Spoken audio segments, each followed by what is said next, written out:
আজকের দিনটা ছিল আমার মেয়ের ষষ্ঠী পুজোর দিন। এই না সেই দিন আমি প্রেগনেন্ট হলাম, আর দেখতে দেখতে দেখো আমার মেয়েও হয়ে গেল আর 1 মাসেরও হয়ে গেল। তো যেহেতু মেয়েদের 1 মাসে ষষ্ঠী পুজো হয়, তো সেই জন্য আজকে আমার মেয়ের ষষ্ঠী পুজো। So hello everyone, welcome back to my channel. তো আমার নতুন একটি ব্লগে তোমাদের অনেক অনেক স্বাগত। তো তোমরা সবাই কেমন আছো? আশা করি ভালো আছো, আর আমিও খুব ভালো আছি।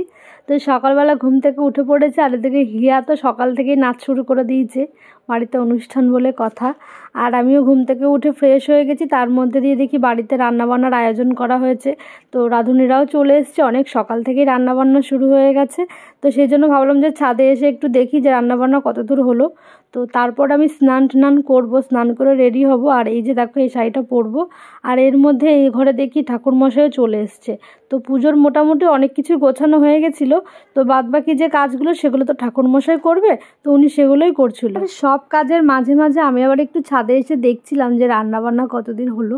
কেননা দুপুরবেলায় খাওয়া দাওয়ার আয়োজন করা হয়েছে, তো টাইমের মধ্যে তো সবাইকে খেতে দিতে হবে।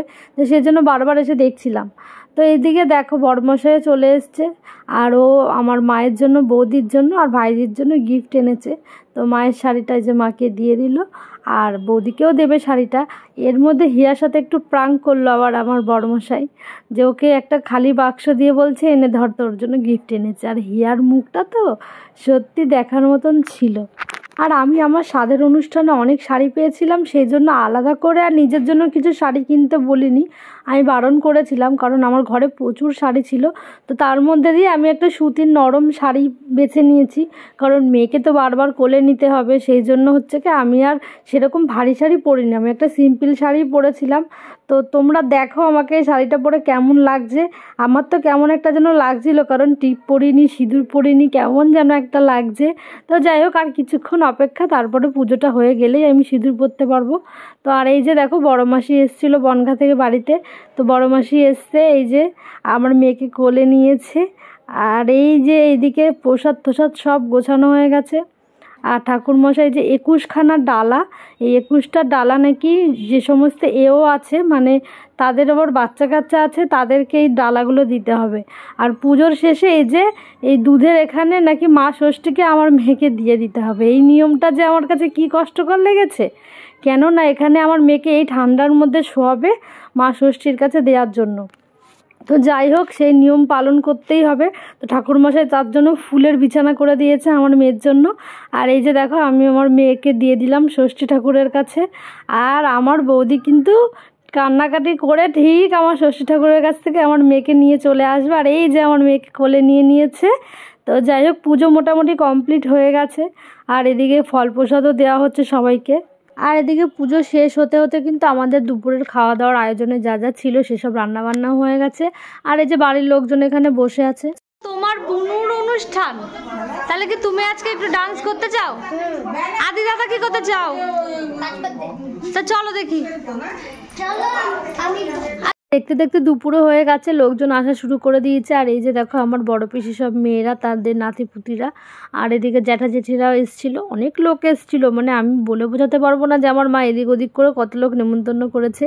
তো এই যে এদিকে আমার মা আবার ওই যে ডালাগুলো ছিল 21টা ডালা, তো সবাইকে ডেকে ডেকে সেই ডালাগুলো এইভাবে দিচ্ছিল, কারণ এগুলো অন্য কেউ নিতে পারবে না, তো শুধু ওরাই নিতে পারবে। তো মা সেই ডালাগুলো দায়িত্ব করে সবাইকে দিচ্ছিল। আর আমার মাইমা, মানে আমার বৌদির মাও ছিল, উনি এই কাজগুলো খুব ভালোভাবে করছিল। আর মোটামুটি সবাই আসতেই রয়েছে। এবার এত লোক এসছে যে আমি সবাইকে সত্যি কথা বলতে পার্টিকুলারলি দেখাতে পারছিলাম না, কারণ আমি একটু ব্যস্ত ছিলাম। তার মধ্যে সকাল থেকে না খেয়েছিলাম, শরীরটা খারাপ লাগছিল, একদমই ভালো লাগছিল না। এবার আমি একটু ছাদে যাব, আর ছাদে গিয়ে তোমাদেরকে দেখাবো যে কোথায় খাওয়া দাওয়ার আয়োজন করা হয়েছে।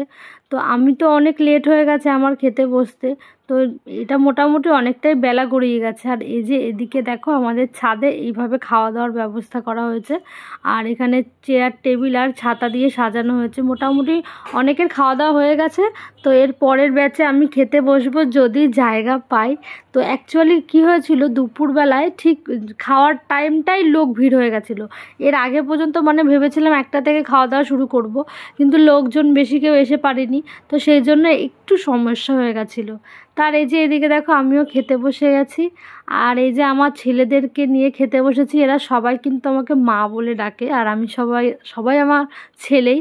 আর এই যে এই টেবিলে খেতে বসেছি, ঠিকঠাক করে খেতে পারিনি, কারণ সারাদিন উপোস ছিলাম আর খেতে খেতে বেলা হয়ে গেছিলো, সেই জন্য ভালো করে খাওয়া হয়নি। দাঁড়াও দেখি, আমাকে একটা পেটির ডাল আছে না, ডাল দাও আগে আমাকে একটুখানি। হ্যাঁ, এখনো পর্যন্ত খাওয়া দাওয়ার পর্ব চলছে, আর এত লোকজন চলে এসেছিলো একবারে যে তখন আর আমি ভিডিও করতে পারিনি। তো এই শেষ পাতা এখন ডিনারের ভিডিও করছি।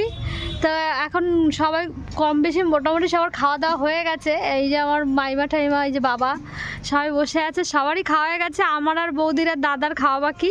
তো আমি খেতে বসে গেছি, আর এরা পরে খাবে। তো আমি এখন মুসুরির ডাল দিয়ে ভাত খাচ্ছি, আর দুপুরে মুগ ডাল হয়েছিল, মাছের মাথা দিয়ে অনেক কিছু হয়েছিল। তোমাদের আমি পুরোটা দেখাতেও পারিনি যে খাবার টেবিলে কী কী ছিল। তো চলো তোমাদের একবার আমি বলে দিই মেনুতে কী কী ছিল। খাবারে ছিল তোমার সাদা ভাত, মাছের মাথা দিয়ে মুগ ডাল, চিপস ছিল, আলুর চিপস, আর ছিল হচ্ছে কাতলা কালিয়া, চিকেন কষা, চাটনি, পাঁপড়, মিষ্টি। তো আমি সব কিছু খাইও নি, সেজন্য দেখাতেও পারিনি।